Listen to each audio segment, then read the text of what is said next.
Guys, hello! Welcome back again. So, mag-continuous na naman tayo guys. Nandito na ho tayo sa pahayag 3 sa sulat ng Iglesia sa Philadelphia. Isa ito sa pangitain ni Juan tungkol kay Jesus Christ.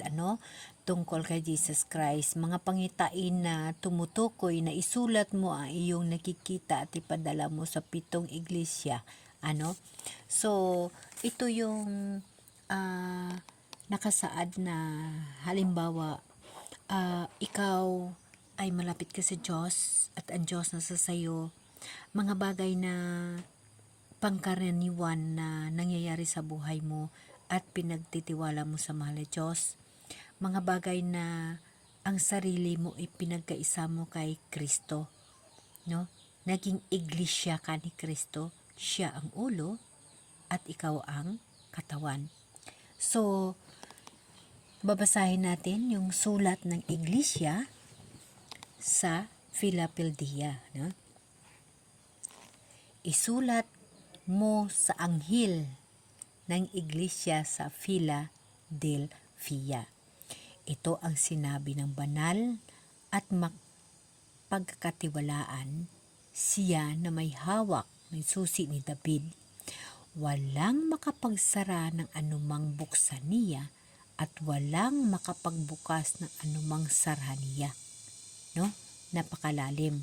Ngunit ito ay nangangahulugan na halimbawa ikaw na magtatagumpay, ikaw na iglesia ni Kristo, katawan ka ni Jesus, si Jesus ang ulo at ikaw ang katawan, at nanampalataya sa Kanya, naniniwala ka at naunawaan mo ang mga pahayag sa Kanyang kasulatan, sa Kanyang puting bato na itong Bible, na ito yung pinagkukuhaan mo ng lakas at dito mo ginamit ang iyong isip, ang lahat na regalo na mahal ni Diyos sa iyo, isip, puso, pag-unawa ay ginamit mo dito. Madali mong unawain. Madali mong unawain. Ang susi, ang hawak na susi ni David, yun yung susi kung paano bubuksan ang tagipuso ng bawat isa. At kung ikaw ay isang pinili na iglesia ni Kristo, iglesia ni Jesus, isang katawan kayo ni Jesus, siya ang ulo, ikaw ang kanyang katawan. Guys, kung ano man ang sinasabi mo na ayon sa kagustuhan ng Diyos, ayon sa kagustuhan ng Espiritu Santo na nagigiha sa iyo, yun na ho yun. Hindi na ho yun mababawi pa at hindi na ho yun masasara pa, kasi yan ho yung iyong inilahad, yan ho ang laman ng iyong puso, yan ho ang iyong naunawaan sa kasulatan na iniwan ng Diyos o kasulatan na itinalata ng Diyos magpakailanman at wala ho itong katapusan. So kung ano ho ang iyong binuksan at kung ano ho ang iyong sasabihin na ayon sa kagustuhan ng Diyos, wala hong makapagsara ho niyan. Diyos lamang ang nakakaalam sa paggabay niya sa iyo kung bakit ang mga bagay na yan ay iyong naunawaan at binigyan mo ng kahulugan. So, inuulit ko, hawak ang susi ni David, walang makapagsara ng anumang buksan niya at walang makapagbukas ng anumang sarhan niya. Yun ho yung mga kataga na kung ano ang naunawaan mo dito at ibinahagi mo ayon sa kagustuhan ng Diyos, mangyayari ho na yun na yun. Wala hong makapagsara nun at wala rin hong makapagdagdag nun. Yun na ho, yun. Okay? Nalalaman ko ang iyong mga gawa, alam kong kaunti ang kayahan mo, ngunit sinunod mo ang aking turo at naging tapat ka sa akin. Yes, guys. Kahit kunti lang yung alam mo, kahit kunti lang yung mga ibinahagi mo dahil kunti lang din ang alam mo sa Diyos o yung iyong katapangan sa pag-share sa ginawa ng Diyos sa buhay mo, ngunit ibinahagi mo ho iyon at natutuhan mo yun sa tinuro sa iyo ng Diyos mula sa Espiritu Santo ng kaalam sa iyong pag-iisip. So, yan lahat itinuro mo na naging tapat ka sa mahal na Diyos. Ayon sa kagustuhan ng Diyos. No?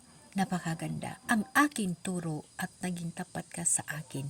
Kaya't binuksan ko ang isang pinto sa harapan mo at walang sinumang makapagsara nito. Yung pinto sa harapan mo guys, yung puso mo. Kaya binubuksan ng mahal na Diyos ang pinto sa puso mo upang malalaman mo ang mga tao sa harap mo, ang totoo at ang hindi. Kasi mararamdaman ng puso mo kasama ang Espiritu Santo ang mga tao na sa harap mo. Mararamdaman mo, malalaman mo ang mali at tama.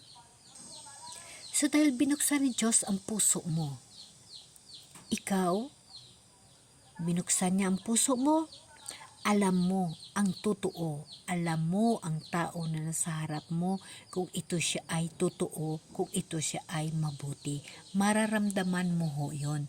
Yun ho yung katangian na pag binuksan ng Diyos ang puso mo, mararamdaman mo at maunawaan mo kung ano ang tama at mali. Tatandaan nyo guys na ang mahal na Diyos, pag siya ang mag step by step ng puso mo, walang hirap. Pag binuksan niya yung puso mo, ikaw ay nasa ilalim ng kapangyarihan ng Espiritu Santo ng Diyos, malalaman mo ang masama at hindi, at maging ligtas ka sa lahat ng kapahamakan dahil ang puso mo ay sa Diyos. Ang puso mo ay binuksan ng Diyos at alam mo ang dapat mong gagawin, nararamdaman mo ang mali at ang tama.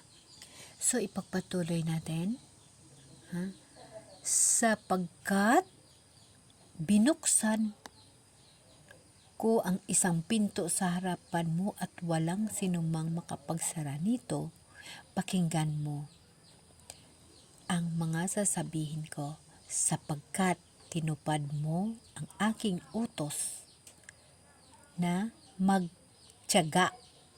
Ingatan naman kita pagdating ng panahon ng mga pagsubok sa lahat ng tao sa buong sanlibutan. So guys,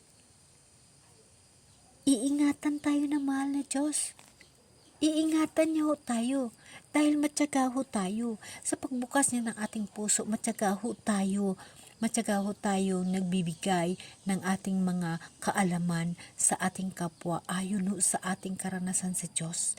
Ayon ho sa ginawa ng Diyos dahil naunawaan natin ang kanyang tinuro sa atin. Kaya atin ho ito ibinahagi. Matyaga ho tayo kahit kukunti lang yung ating alam. Kaya nga ho guys, ingatan ho tayo ng mahal na Diyos. Ha? At sinabi niya, darating ako sa lalong madaling panahon. Iingatan mo ang mga katangiang nasa iyo upang hindi maagaw ni numan ang iyong korona. Wow, napakaganda guys. Kaya brothers and sisters, kung ano mang mayroon kang relasyon sa Diyos, kung ikaw ay malapit sa Diyos at naniniwala sa Diyos, iingatan mo yun.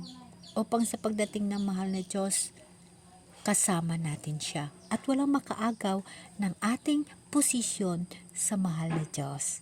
Tayo mahal ng Diyos. Mahal ho tayo ng Diyos. Okay? So, pag ikaw ay sumusunod ayon sa mga utos ng Diyos at ikaw ay magtatagumpay, gagawin ka ng Diyos. Isa sa kanyang sandalan, iukit niya rin yung iyong pangalan sa kanyang bayan, sa kanyang iglesia, sa kanyang bagong Jerusalem na tinatawag, no? Bababa mula sa langit, buhat sa aking Diyos, iukit ko rin sa Kanya ang aking bagong pangalan. Kung may pandinig kayo, tingin ninyo ang sinabi ng Espiritu sa iglesia. Ganun ho guys, napakaganda ito. So guys, lahat ho tayo makakasala. ngunit pinatawad na tayo ng mahal na Diyos. So gusto mo guys na magiging isa rin ka matagumpay. Pangarap ko rin na magiging isang matagumpay upang iukit ng mahal na Diyos yung ating bagong pangalan sa kanyang bayan, sa kanyang bagong Israel. Guys,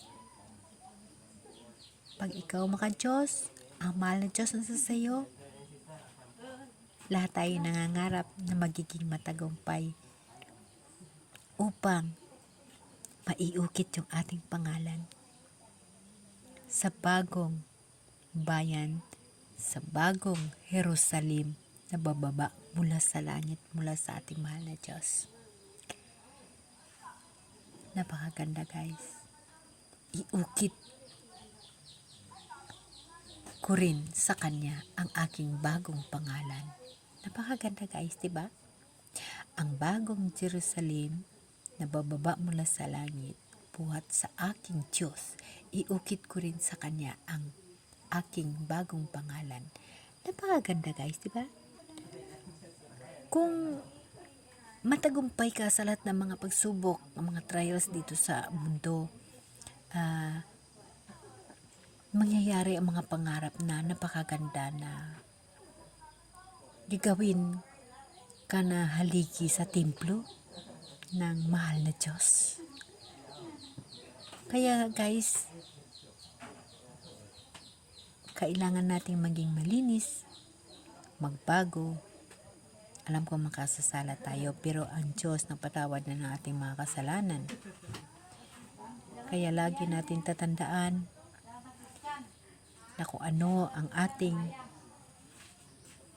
buhay at sinusunod natin ang kagustuhan ng Diyos at tayo ay magiging matagumpay sa lahat na laban sa buhay at masunod natin ang lahat na utos ng Diyos. Pangarap ko rin ay iukit ang aking pangalan sa haligi ng templo. Hiningi ko sa Espiritu Santo na ako'y gabayan. Ikaw rin guys, lahat tayo, mangarap tayong maging matagumpay upang iukit rin ang ating pangalan sa haligi ng templo. Amen? Amen.